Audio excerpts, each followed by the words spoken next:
I'm gonna, circle back with Colonel as well. But looking at the some of the numbers, right? Looking at about 180 million cases worldwide, about close to 4 million deaths already, and doesn't look like it's going to stop anytime soon. No. And with the new variations coming every now and then, every few months we are listening to, there's a new variant of this strand, and there's a different kind of version that will impact in the next, quarter or next month. This will be an ongoing effort to even save our own people.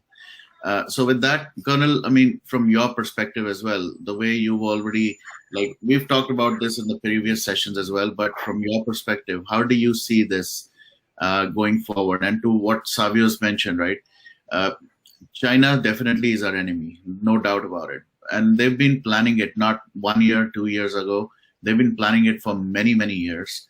And this is targeting us. So what is your take, and how do you think, what should be some of the actionable items that we as common, and I'm not going to focus on the government, I leave the government aside.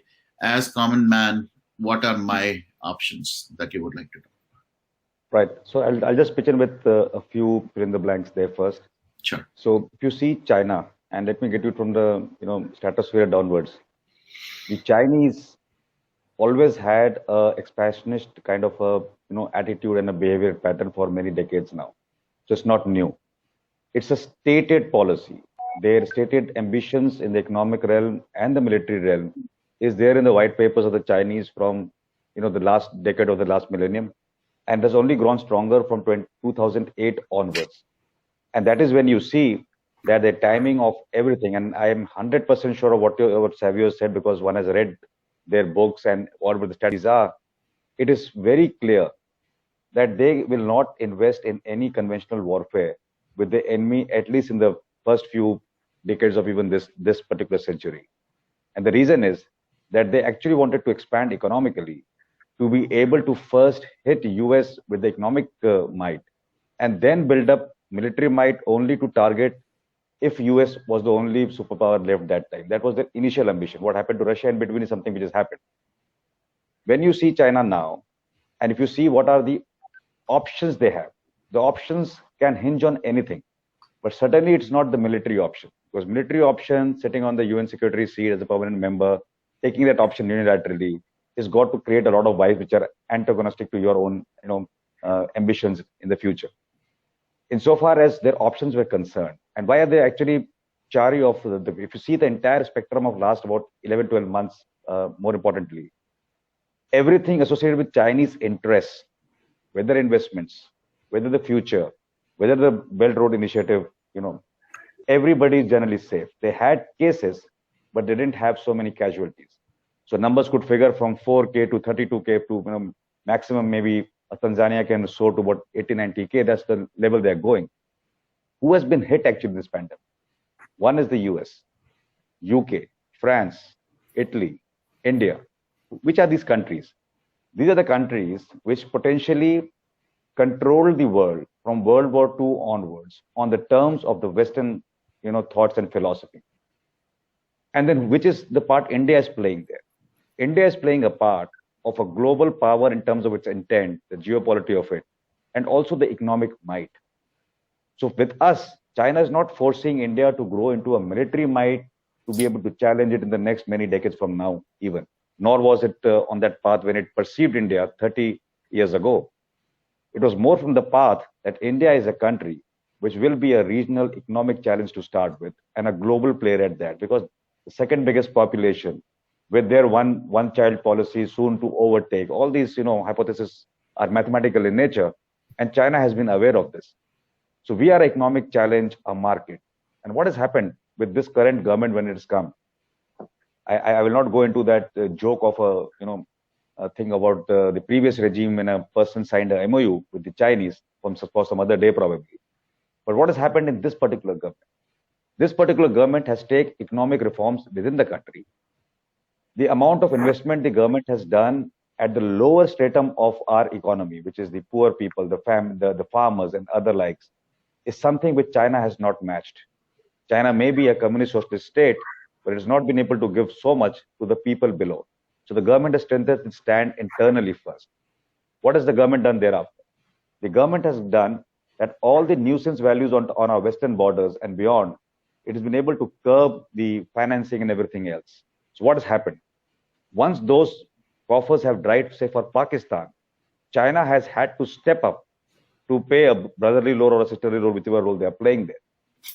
The other thing what has happened is that the trade deficit, especially from 2017 onwards, has declined. Earlier we were building it to a crescendo, $69 billion or US dollars. It has gone to a different angle today with the current government. So we are on an economic rush and a surge, and this has been pegged in terms of various indices by the world bodies, including the World Bank and others, that India is on a path that it will overtake A, B, C, D, and that datum line is being laid, and we are overtaking people every second or third year now. So China is wary. So if you can't fight a war, the options with China have been very, very few. Conventionally, do not resolve the border disputes, keep that handle as long as you are doing whatever in Tibet and beyond. The second is how to teach a lesson and how to get things down. And this has been a lesson in the making, which they have curated over a period of time. Like Savio said, 2011 was maybe the first trial. But I will say that 2019 was not even a trial. I do not think China, with all its might, and today it's at a very precarious situation, that it has been called out. You may have a Biden family linked with your economy, it's all fine, but the world is not a fool. The world is going to ask its rulers and its government to find the right cause of this virus and the source this time, because that's something which didn't happen in the first outbreak of 2002 virus. The leak of the source was never out. Same was the case now. The entire philosophy of how to kill the intent, how to do propaganda, how to put the blame somewhere else, all these strategies are common. So for China to be in this situation precariously is not what China would have wanted. My personal belief is it actually leaked. It actually leaked and it became a weapon. And when it leaked, the source, whatever it may be, China wanted to gain on that. China wanted to ensure that the leak is put to the maximum. So Chinese New Year calendar, whatever you want to call it, or their time when they give money to the people and they travel abroad, and Savio mentioned everything about it. Somehow everything went out, but never anything went within China. And that is something which, me and Savio talked on the other show as well. Maybe we could map. Savio's brought out today 7 or 8 countries where Wuhan infection was the first infection in those countries. It has to be the case in most countries. And which are these countries? They're not Pakistan. It's India. It's Italy. It's UK. So if you see the pattern, it's a dissemination. The second form, when you have a weapon, you have to disseminate very silently. You have done that, right? And that is the strength China has, evolved. I'm not too sure if a Fauci investment or a UK, American investment was for making a bioweapon, because the same set of people, the CDC of US, was also involved in Nipah virus and other viruses, even in India. Bat hunter study, even in India in the previous decade. All that was put to the stop by this current government in the beginning of, I think, 2020 and little earlier, the second one. The funding which Savio has said is complete. It's not once, it is twice, and lot of dollars flowing there. So even if it was a test bed to tame a virus, China has done something which is a rogue, because if it was not a rogue and the intent was not to become a rogue tomorrow, this state of this virus wouldn't have existed. All that which happened in January to March 2018, those cables Savio mentioned, was also something which US persisted on those standard checks, and they actually termed it as poor. And that was that time. So my short point is, even if you see how the virus leaked, right?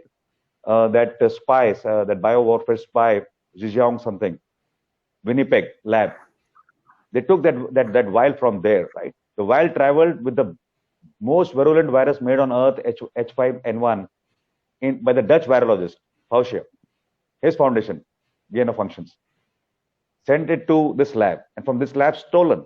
What happened in 2020? Desto, Pakistan, and the other one, AIPF in Pakistan, with other labs they were trying to create, right? So intention was to create lab in Pakistan, maybe in Africa. The leak would have happened maybe after 6 months somewhere else, and with no, connection to China.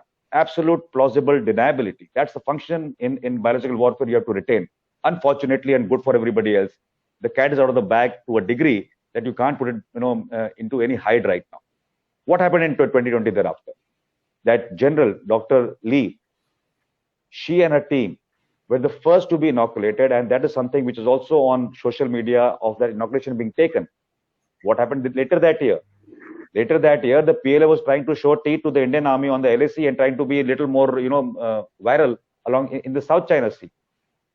So I'm quite certain, as the research went through for this particular virus in China to create a weapon, they also had the antidote.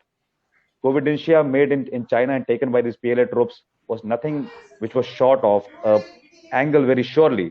We have the virus, we have a particular level of virulence reached, and conjointly with that, they have done the antidote development in their country. And that is why they were so confident. That is why probably they didn't have the expansion of this virus too much in their own country. What happened after that? The terms of engagement with these African nations, Sri Lanka, Pakistan, were based on economic kind of being a hegemon on them. Didn't function well. So all those countries, say Mongolia and other countries, who didn't have the money going back to China, they enhanced the scope of this virus in these countries to the number of degrees of, if you calculate and actually see BRI in Africa, you will see a particular pattern that those who were committed and where the money back was okay, they're still a little better. But where the economies were drowning or they were not willing to pay, again, they push the pedal towards those countries as well. So it's a pattern. If the pattern is so well orchestrated, then obviously the flow of the virus cannot be, it happened just like that. It cannot be. The CDC came up with the caveat in the second half of last year itself that the virus has not got a major transmission through surface communication. I read that. Maybe you also have read that. So obviously the communication is something different and more, virulence has come through some other means of transmission. I'm just assuming that scientifically we prove tomorrow that most of the transmission happened through the aerial route, right? We say maintain distance and whatever we do. If it's the aerial route, if you just map the number of aircrafts landing in the countries worst affected in terms of the major economies, including India, you may get a pattern. It might show up something. So when you see all this, and typically I agree with Savio that US has funded a lot of, because of the pharma industry weight, similar to the defense sector, right? They've gone to wars just to prove systems, and Raytheon, whatever you name, those firms have played an active part in the politics of internal US. They have funded various governments, and they have met their desired ends by striking with those same weapon systems anywhere across the world earlier. There was a belief about 12 years back when we were not so good with the US and we had some differences, that they were trying to create a war gaming scene, how to target the peninsula if the day came, right? We all heard that. So friends or no friends, the pharma lobby is a more potent lobby. See this virus, the future. In the future, even if this vial is going to cost, say, $1 per head in the world, and they have this concept that it has to be taken every 6 months, 9 months, 12 months, 2 years, whatever, some frequency, you see the huge market. And when you see this huge market which is developed because of this virus, and Savio was mentioning about, I think he mentioned Bill Gates somewhere, or I think somebody he's mentioned. Yeah. Bill Gates in 2015, TEDx, very eloquent talk of the current situation only, completely described, followed up with a war gaming, followed up with a Fauci trying to tell that end of term of Trump. And when you actually see that man called Trump, I won't call him a poor man, because by richness of his money and also the intent and his Josh, he was not poor. But who brought him down? The Chinese. So you created a mayhem in that country, a capitalist state, the world leader in economy, which can't shut its doors for a longer time like a country like India and still pacify its own people to be okay, with major industries running and governing the world. You hit it with the virus, and you made that government go down. That is one. Two was that Black Lives Matter. All the intellectual propriety floating around that topic, all the news agencies around the world, who's funding them? Who's owning them? Who's got the shares there? So if you see a pattern, Savio said investment of the Chinese in the US economy is not today. It's a subtle process which has gone for decades. They have evolved to a level to be able to dictate? How did this confidence come to infiltrate the US, to strike it on ethical values, something which you pride upon? The US says, the world's best, greatest democracy, edifice based on A, B, C, D, equality, and everything else. They struck your edifice at the bottom of it with Black Lives Matter to propagate it to a time to correspond with the crescent of the elections. And it just took 3 months, finally, with this virus hitting, to change the opinion. Same thing, if you could do with a Trump there, is because you have a system in which people are educated, people are whatever. 3 months. Imagine India. India is today riding on a high horse, with lot of prospects and hope for the last about 4 or 5 years. How do you get that, Indian Josh down? There has to be a way.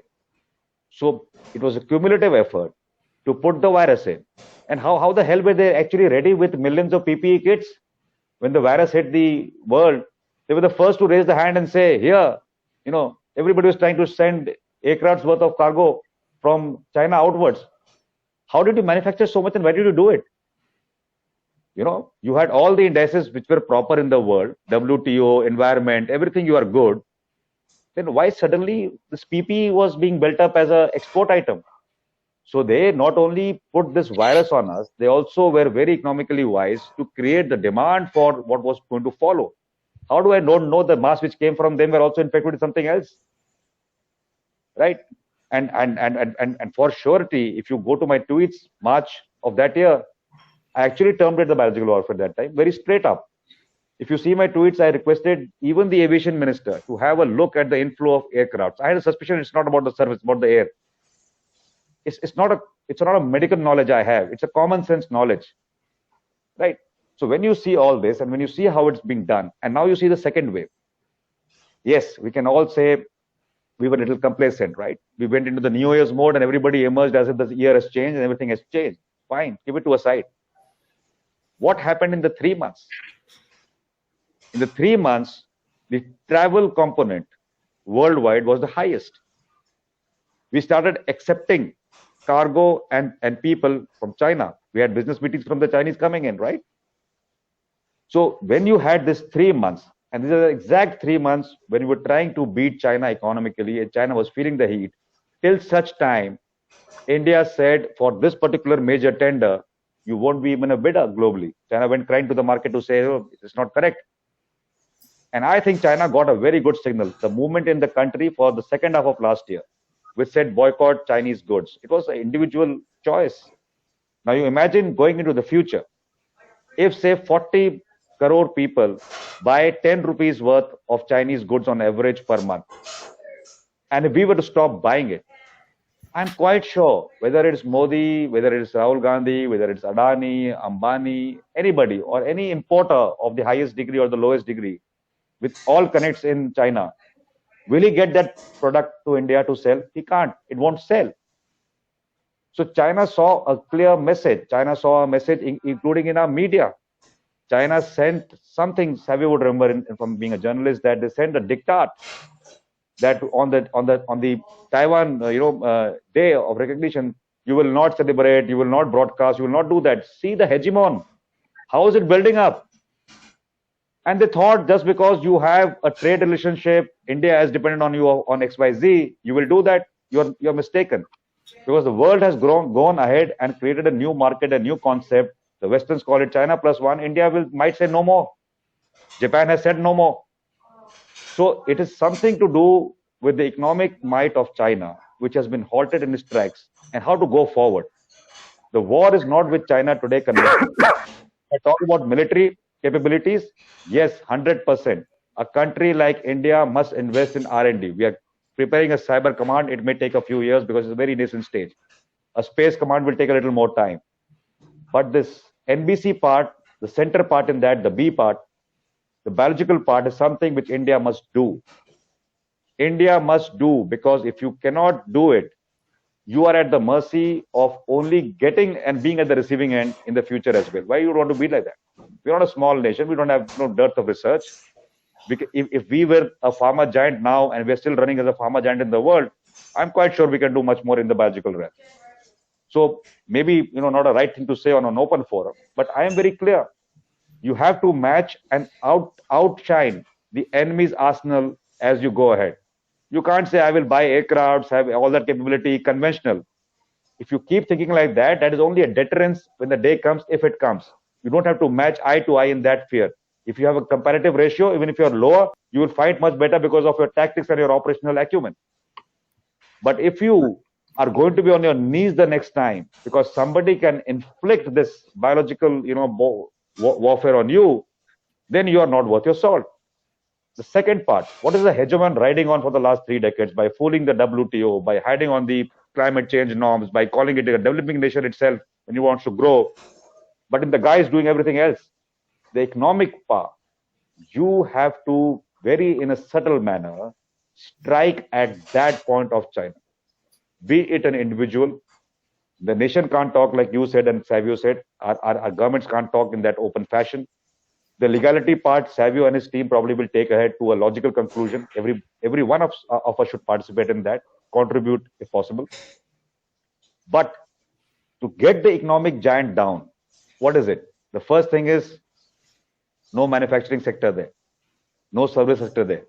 This no cannot be achieved. If you read a lot of literature on what already is in China, you can imagine if I would have invested personally about X million dollars there, how comfortable I am even after all this to remove all that and go to a next state.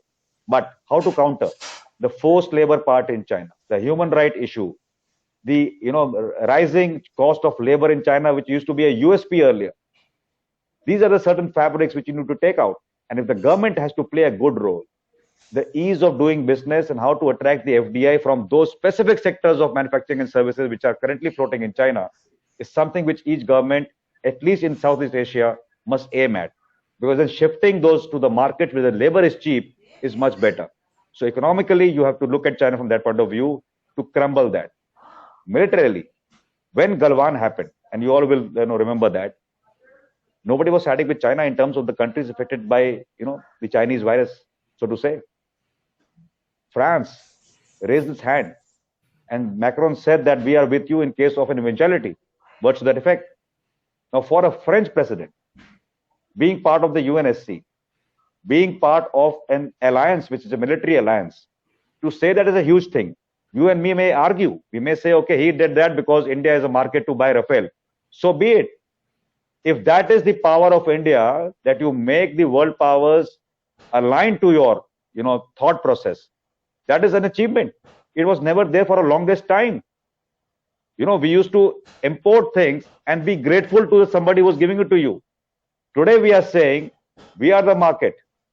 You have to deal with us on our terms of our market. So they will.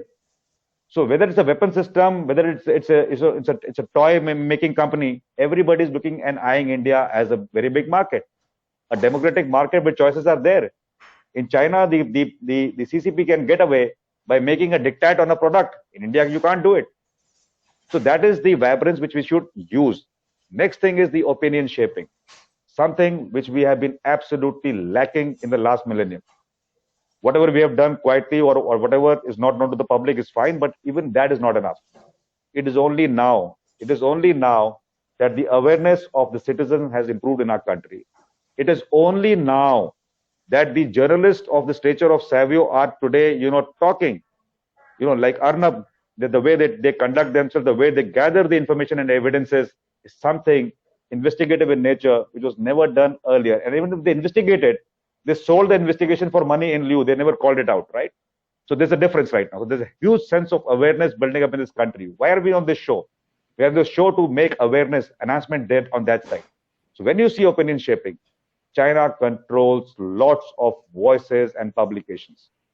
Something which Pakistan did with the money from Middle East on the garb of the Islamic Caliphate rise and of US trying to tackle Taliban, Afghanistan issue, they minted money for that. They misused for terrorism in Kashmir. And the second thing they did very beautifully is infiltrate world opinion making bodies, small body, UN, some publication which has got merit, something which comes every on a periodic fashion to show some indices against India. They did it beautifully. Now China is doing the same against us. Now you imagine the money power. Pakistan, basically with a bowl, has not nothing more left, right? So China uses Pakistan to go to Turkey. China uses Pakistan to go to East African community countries to try and strike a deal. In that deal, China, Pakistan might get some few foreign mercenaries to come into Kashmir. That's about all. But the game is Chinese. Armenia, whatever happened, backdoor. Pakistan said, I will send troops. What troops? It is living on the money of the Chinese, and Chinese will sooner or later control these countries and states. They become eventual economic slaves. So if you are seeing this opinion shaping, it's very important to have it at 3 or 4 levels. The first is the diplomatic level, and I'm quite happy from the late Sushma Swaraj till the current one. Beautifully orchestrated diplomacy. Beautifully. You cut the wings of your enemies in terms of financial realm. You're cutting the wings of economic growth of China. This particular movement with the COVID virus coming in has given you a stick in your hand to whip China properly, and don't have to talk about it. You don't have to talk about it. G7 closed door, whatever happened, whatever came to public media, whatever Chinese can make, that global news can make any kind of a comedy or a cartoon on that. The point is, if G7 is unhappy, and even if one of them is a little aligned to China, right, because of other reasons, the others will bear upon it. So if you see today, that is level 1. Level 2 is the bottommost level, is us, right? And us is not only Indians. Us is something which I'm absolutely intrigued with what Savio said today, because he didn't, elaborate in the last meeting we had. And then Savio said that, we're going to build a team which is transnational. So everybody affected. You imagine you open a site, you open a website, or you run on this forum or such a platform, but open and make the registration so simple for people to come with experiences. Then you will be able to chart a course, which is what kind. The community building in an effort to call out China is the most important, because if you do that, you're doing 2 things.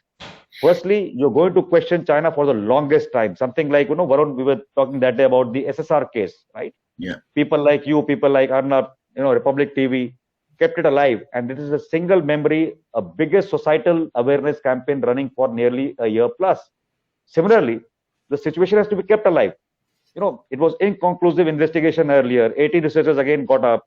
Now WHO has been compelled to talk. Tedros or no Tedros, somebody will talk now, right?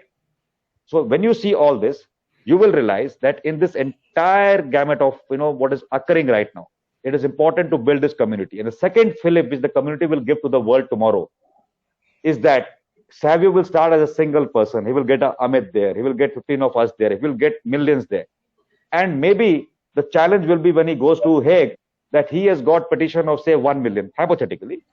So a team building, registered, all documented, 1 million people on earth are only talking about it when Savio goes. Imagine if it builds up more and more as the years go by, and it becomes 5 million in the next 10 years, only 5 million. 5 million social media accounts. If tomorrow something else is to erupt, Savio is anticipating a third strike or a trial. I am saying China will be, a little more cautious. But yes, the evil intent will never go. It has found a means to subjugate nations, economically and otherwise. It will use this means. It has found a means to make nations toe its line. It will use this means. So it's a very potent mean till it is struck only once itself. So this particular team of 5 million will be the starting block for the next event or the next incident. So that is how you build communities and awareness as going forward for opinion shaping. Last but not the least is this world alliances and organizations. Now, don't get me wrong. Afghanistan was an issue.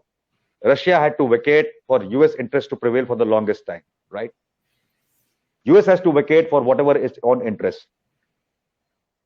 Where did the aircraft of that UN Secretary of Defense go from? It went from Russia through India into Pakistan. At a time when Pakistan was trying to say India has got no meaning coming into Afghanistan. You see 2+2 of India and US, 2+2 of India and Russia last year. You see the Quad development. You see every sphere where we are putting, our finger in the pie, in any pie, it may be a pecan pie or a lime pie. We are gaining. We are gaining a lot of weight. Traditionally, these pies give you a lot of weight. So we are gaining weight. And this weight is coming from that outlook that we mean business. And this is something which is developing. And that is the reason why, whether it's Bollywood, that K industry from China funding it, whether it's something else happening. Savio has narrated 4 incidents of how the Hawala routing and money laundering is happening. All the rats have a smell and a stench of Chinese money. All. You may talk about Soros or anybody else. So why it's happening? It's happening because you have reached a stature that you may suddenly flourish and grow as a country. China is one major adversary, but believe you me, people who talk like friends at times in geopolitics also are wary of your, power today. A huge pharma giant, the name is India, not US, in terms of vaccination and many, many critical medicines made all over the world. That is the reason suddenly Covaxin will have something of the cow, Covishield will have some other proposition, and things will happen in this country. The aim is to make sure that this 1.3 billion, which is going to double itself maybe in the next 50 years or 60 years, is dependent on money power coming from outside, the medicine coming from outside. Atmanirbhar Bharat. You imagine today we are in a position, I can actually say that if the government wants, it can tell Pfizer to come to India and manufacture here. That's the power of this country. It's not doing it because it's got a second view that we must make our own because we are a pharma giant. Don't have to do that. But believe you me, that's the power. That is the power of this country today. All nations don't get the same power by selling into China the way they can get that power selling into India. That is the difference of our economic intent. So coming from there, I believe going into the future, we should have a citizen's mandate first. Journalists like yourself, Varun, Savio, Republic TV or anybody, any other media, maybe the Times Now, whatever. These people should build the narrative around the citizen first. A movement like a boycott Chinese product, you don't have to talk. You only have to stop buying it actually. Right? So if this message goes clear on such platforms or other platforms and you don't buy, I'm telling you, you are helping India to reduce the trade deficit automatically. And that money will go into some other nation to buy the same product thereafter. Or it will eventually lead to all money being here, but better technologies and R&D coming to our country itself. It's common sense. So we are in an assertive mode. Unfortunately, Britishers and barbers of the world, they made us too subservient in a genetical thinking order. Ji Hazur syndrome. Everybody is a bloody lord here.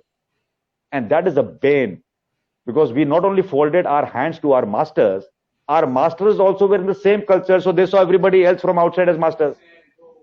Right? This has to go. This has to go only through education and awareness. And it may not be taught in school, but it can be surely propagated as a movement through print media, through television media, through such social media or any new media you can think of. It is a time, it's the need of the hour. And that is the first step. Second step is culture your small societies, right? I was on a space debate the other day and somebody was absolutely ranting against the government of India. Same topic, COVID failed, government failed. He said all that 15 times. And he called me again like normal. These are the dumbs, the words are bugs or whatever they call. I don't mean to go. So I called him out. I got him back on the show. I requested the host, I want that person back. He came back. And I asked him 2 questions. And that's the way to, even get into a conversation with somebody who's absolutely close his mind. And you can make a difference. So fence sitters can be one on the side of logic and facts and evidences and data points. But the other side, which is a little cynical. So I asked him, if I make you the health minister or the prime minister, and I tell you every day only 1 crore vials of this Covishield will come out. You have X number of states and union territories. I give you 2 methods. Pick up one. Or third method you can recommend. First method is, I say, the pro rata population of various states is XYZ. So UP highest, Bihar next, like this. So you make a pro rata and 1 crore goes like that.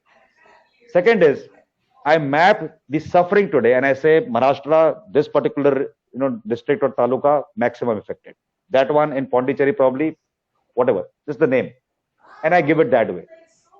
And the third is, I say it's for sale and anybody can take and buy. So the first state which puts the button on the bidding process takes it. It takes all because 1 crore, one state requires a major state. So they will bid and finally to the highest bidder, Aadhaar will give. Which one? He says, sir, the second one. where the suffering is more and prioritization is there. So that's the exact thing what the government and the state governments are doing. So why are you getting consumed by media blitz of some jokers of politicians who are trying to sway you away? Then I asked him another question. I said, what age? He said 39. I said, when you took this shot, was it smooth or you had some pain? Smooth. I said, when you took this shot, did you bribe anybody? Did you say, ये 200-250 रुपए की है, मैं आपको 2000 दूंगा, आप मेरे को पहले लगा दो? Did you say that? He said, no. I said, did you wait for 1 day, 2 days and came back the 5th day when the medicine was available, when the vaccine was available? Not now. Now we are manufacturing more, right? It's a period. People don't realize. Trial, patenting, one. After that, to scale up any production line, it takes a period. And if people don't understand, it's very easy to mislead them. So I asked him, no problem. I said, that is the problem.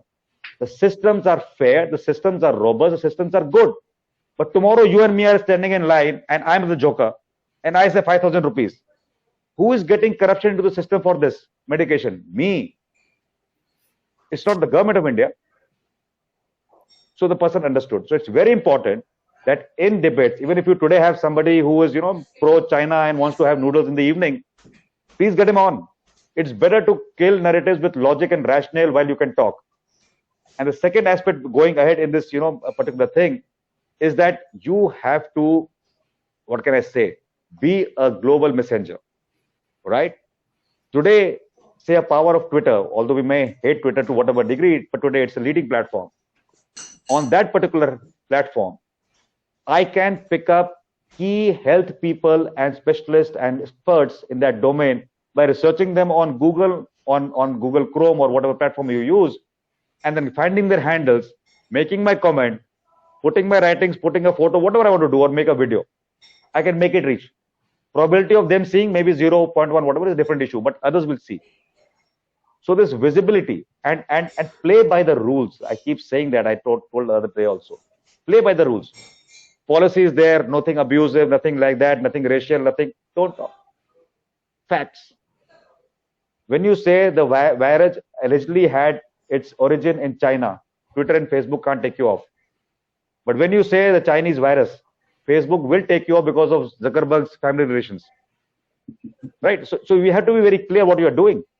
So my short point is that India today is not at a pedestal, but it's on a journey, on a path where we actually can tell the world we mean business. We don't have to footsie anybody to say, ki, please, hamara ye karwa dijiye. It is more of to say, I think it is right, I think it is wrong. And the world is taking cognizance of that. So that is the pedestal we have. So, सम्मान बढ़ाइए, आज सम्मान बढ़ाइए. आज सम्मान आपका बढ़ेगा तो देश का बढ़ेगा. But कुछ तो ऐसे हैं कि अपने आप को बेच चुके हैं, these sellouts. And what's the new term I called them the other day, Varun, on your show? Incurable narcissist cabal. Incurable, meaningful, narcissist, absolutely. If Savio says something and Savio talks logic, he will say, bolne nahi deta ye mere ko. And when they are saying something wrong and you point it out, oh, if X dies, it's a particular creed which has done that. When Y dies, no talk. So this is the dilemma of this country, that these sellouts on whatever dose they are. And let me tell you, India is not only fighting this particular virus. The biggest virus in India today is the narco-terrorism. And something which I talked on your show as well was, it's not about, one death, one film star like that. If you connect the dots, and probably Savio must be doing something about it, I'm quite sure, in terms of investigation. If you connect the dots, it doesn't lie with the NCB, it doesn't lie with the CBI. It also goes along to NIA and beyond. If these agencies are coming around silently or vocally today, the reason is not one murder mystery. The reason is there is a absolute blatant in-your-face threat to national security. If somebody sold his soul or for whatever he did to make Dawood run when the government would have caught him, that is the kind of climate you are living in. So it's easier to buy this allegiance. And it's so sad. Just because I want to become the prime minister of the country, I want to sell my country first. If you become prime minister after selling your country first, my dear friend, you won't have a chappal to wear yourself tomorrow, sitting on that chair. That is the problem. That understanding for the nation is the biggest problem. And unless, people like Savio thrive, it is difficult to, conjure a space today, even a social media platform, for that matter, even a TV debate, where you can have some sanity going into the generation next. X million people are going to vote afresh for the first time to make the destiny of our country in 2024. The most gullible people, whichever context you want to take it. Out of that, at least 50% have got a lot of disinterest in matters we are talking. So who's going to generate that? You can't say tomorrow after sinking the ship, oh, we all drowned, I can't swim, I don't have a life jacket. We are currently in that ship which is going to rock. It is already rocking. So that is the phase. And if you look at China, I mean, I have no sympathies. He very politely called them the enemy. I actually could use some other words. China, one has followed for 3 decades. When I didn't have interest in anything else in the military, I never focused majorly on Pakistan. I had actually called out Pakistan a long time back. And in my parting shot in the military, in an army war game at the level of a command, I actually told the army commander that when your, MGGS gets up next time, to give an environmental scan of the world security apparatus. And why? Because you put on a slide the entire world. In the military, you have to label them with, those headings and boxes of PowerPoint, and US, China, like that, countries, the major ones have to be named. And I said, if you continue to name Pakistan for one more year, you're actually demeaning yourself. You should be off the platter. You should have been thinking Chinese. I'm telling you very frankly, we are 3 decades late in everything Chinese. I don't know when the noodles came inside here, but everything else. Geopolitics, military, opinion shaping, military might, accretion of forces, conventional thinking to change to out of the box, to read Chinese manuscripts. I'm so glad Savio has read 2017. And I'm telling you, when I used to serve, I used to get Chinese classified. And I used to say, what the hell is this classified? So I opened the file. You know what was classified that time? 2007. Epaulets of the Chinese army, translated from Chinese to English, was classified. Eureka movement. And actually, when a person like me used to say that I have a hunch that in the Uttarakhand sector beyond the watershed, Chinese are making camps and roads, I was brought down to smithereens in 3 hours of debate only in my organization that time. Nothing wrong with the organization. I'll finally give it a fillip. It was the political thinking at that time which weakened our military might against China from 59 militarily. That prime minister that time, whatever Hindi, Chini, Bhai, whatever he did, he actually, in the NAM exuberance, lent .22 rifles, shoes, clothing to Egypt before this fiasco. When Hajipir was captured by the Indian army, if it has been given back to Pakistan, it's not the armed forces. The foolish people actually are people making decisions. That is where we have been lacking. After getting 93,000 prisoners, we have given all back, but our few minuscule prisoners there are not even back. What is this thinking? This is not military thinking. So when that thing happened and I got smothered about for 3 hours, I took it up as a challenge. And quite like Savio, not going by the norm, now I can say with a lot of things because the other person also retired. I inducted 2 people into Tibet on the garb of Barahoti mapping which the civil mission does. Spotter scope, everything I gave. I detected 2 camps and a beautiful formation cutting for a road along the watershed. So I had my moment thereafter. Right? It takes that courage and effort and conviction to do it. And that is why we need to support each other. That's my last point about the support part of opinion shaping. Savio may be a 1 million handle, I may be only a 5,000 handle. But Savio follows me, I follow him. What's the rationale? But in our country, I have people, I get DMs. Sir, don't go for his show because he or she is this. Don't do this. Don't do that. In our own country, 150 veterans don't follow each other because everybody thinks he's a cat whisker. 150 journalists don't follow each other because they got an axe to grind on the next show only. Savio will bear me out. I still talk on a lot of channels about geopolitics and military affairs. One fine day, somebody called me, no names. Savio, please don't guess. And they said, come on the show right now. I said, for what? Arnab has said this and we are against it, so you must come and speak. I said, what? I said, yeah, I'm a geopolitical guy. I can talk all, But if you're trying to pitch one channel against the other, it's not my forte. You want to call me and ask me about journalism ethics, I can talk for the entire day. But why should I talk against a friend? You're also a friend. He's also a friend. The other one also is a friend. So if you all are my friends, if I can defend somebody in his hour of need, I must do that. You're tweeting too much about Arnab. I say he's a friend. If you were in the same trouble and spot, I would have supported you the whole night and day. But this pitching is something which is wrong. And what has it done? It has divided people who can shape opinion. And, for the longest time, couple of channels didn't call me only because you went on a show there. There was a rumor in the media created by I don't know who. What's the word? I don't know the journalistic word. When you get a guest and you keep him for a long time on some kind of a fee. What is it called? I don't know. Something. Yeah, retainer. So the word went around. RDX is on retainership of Republic TV. Goddamn, I only went for 3 shows in my entire life. Right? On issues which matter to my country, on which somebody called me. I didn't go there to talk about how the business of Republic should run or how the business of the other channel should run. So that is the problem. So what have we done now? We have created compartments in the mainstream media, and they are so divided that even if something is absolutely nationalistic and has to be carried, if A carries it first, like Republic, the B will not carry it only that day. So you are defeating your own purposes. I'm talking about the biggest media influences. You and me following each other on Twitter and Facebook is a different ball game. But the cabal, the 2 crore cabal, 100% have a fan following connected.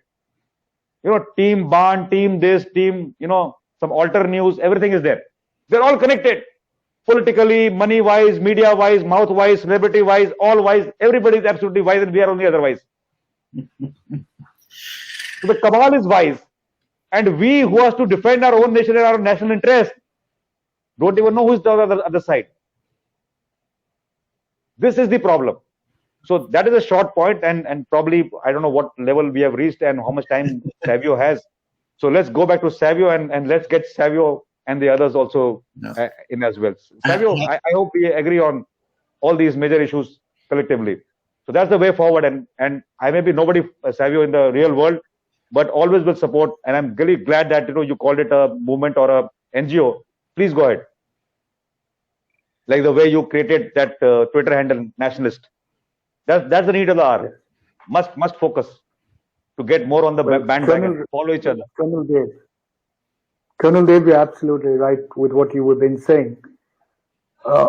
Unfortunately, as a nation, some of us, not all, some, have what we call a crab mentality.